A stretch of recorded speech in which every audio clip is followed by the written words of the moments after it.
जो आज़ादी के पहले भी जनगणना हुई, सरकारी जनगणना 10 वर्ष पे, या अब भी हो रही है, उसी के आधार पे हम बता रहे हैं। सर, यानी आप कह रहे हैं कि जनसंख्या के आधार पर जिस राज्य का जितना अनुपात हो उतनी सीटें उसको परिसीमन के बाद मिले, और इस हिसाब से अगर दक्षिण के राज्यों में सीटों की संख्या घटती है या बिहार उत्तर प्रदेश जैसे राज्यों में बढ़ती है तो उसी तरह से जिसका घट रहा है घटे, जिसका बढ़ रहा है बढ़े। हम नहीं कह रहे हैं, यह बात हमारा संविधान कहता है, ये हम नहीं कह रहे हैं। अब किसी राज्य की घटे इस पर जरूर गौर किया जा सकता है कि न घटे, लेकिन जिनका बढ़ना चाहिए उनको जो रोका जा रहा है, यह संविधान के खिलाफ बात हो रही है, हम यह कह रहे हैं। सर, लेकिन जो दक्षिण की पार्टियां उनका ये कहना है कि लोकसभा की सीटें उतनी रहने दी जाए, और अगर सरकार वास्तव में जनता को मतलब फायदा देना चाहती है तो विधानसभा की सीटें बढ़ा दी जाए। क्यों लोकसभा क्यों रहने दी है? लोकसभा में अब हमारे यहाँ के लोग, अभी जो आंकड़ा है उसके हिसाब से 2011 की जनगणना अंतिम जनगणना है अभी तक, उसके हिसाब से बिहार में लीजिए तो अभी 40 की जगह 60 सीट हो सकती है उसके हिसाब से। तो इस लॉस को हम क्यों सहें? और इतना ही नहीं है, जो 40 की जगह 60 संख्या होगी नहीं हो रही है, तो इससे नुकसान, इसमें अगर संख्या बढ़ेगी तो रिजर्व कैटेगरी के लोग हैं, अनुसूचित जाति के लोग हैं, जहां अनुसूचित जनजाति के लोग हैं, उनका भी बड़ा नुकसान है, उनकी संख्या भी बढ़ेगी। तो दक्षिण के राज्य कह रहे हैं कि विधानसभा में बढ़ा दीजिए, लोकसभा में मत बढ़ाइए, इसका कोई तर्क है क्या?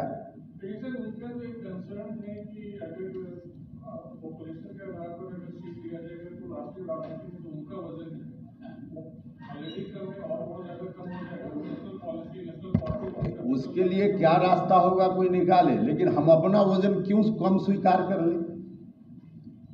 संविधान ने हमको यह अधिकार दिया ना, संविधान ने जो अधिकार दिया उस अधिकार से हम अपने को वंचित होता हुआ क्यों देखते रहे? वहाँ के लोग 21 लाख लोग मिलकर अभी एक एमपी चुनकर भेज देते हैं, हमारे यहाँ के लोग 31 लाख मिलकर एक एमपी चुनकर भेजते हैं, जबकि हम प्रस्तावना में शुरुआत ही करते हैं कि we the people of India. तो हिंदुस्तान का कोई एक आदमी, कहा गया कि सबका वोट एक और सबका मूल्य बराबर, यहाँ तो सबका वोट एक जरूर लेकिन मूल्य बराबर नहीं। तो यह संविधान में जो बातें कही गई, संविधान की जो मूल आत्मा है उसके खिलाफ बात है।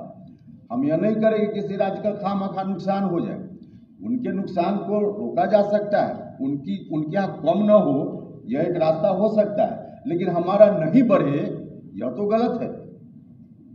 आपकी मांग है कि आपकी पार्टी ने प्रस्ताव रखा है, क्या एनडीए की बाकी दलों से आपकी कोई बातचीत हुई और एनडीए की कोई बैठक? अभी शुरुआत हम कर रहे हैं, आवश्यकता अनुसार बाकी दलों से भी हम बात करेंगे। यह विषय ऐसा है जिसमें न सिर्फ एनडीए, गैर एनडीए जो पार्टी है, क्योंकि दक्षिण के राज्यों के बारे में आप देख रहे हैं कि क्रॉस पार्टी लाइन, क्रॉस गठबंधन, उन लोगों की ओर से बातें हो रही है, तो हम भी कोशिश करेंगे, अभी तो शुरुआत है।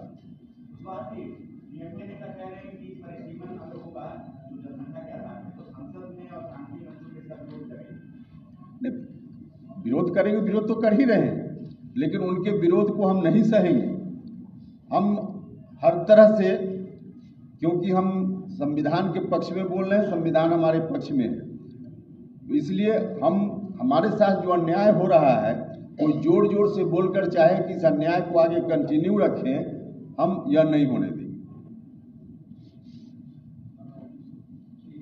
हम जो तर्क दे रहे हैं, आंकड़ा दे रहे हैं, उस आंकड़ा को झुठलावे, जो भी लोग भी बोल रहे हैं कि परिसीमन न हो, तब हम कह सकते हैं, वरना आंकड़ा हमारे पक्ष में है, संविधान का प्रावधान, संविधान हमारे पक्ष में है, तो हम इस अन्याय को क्यों सहें?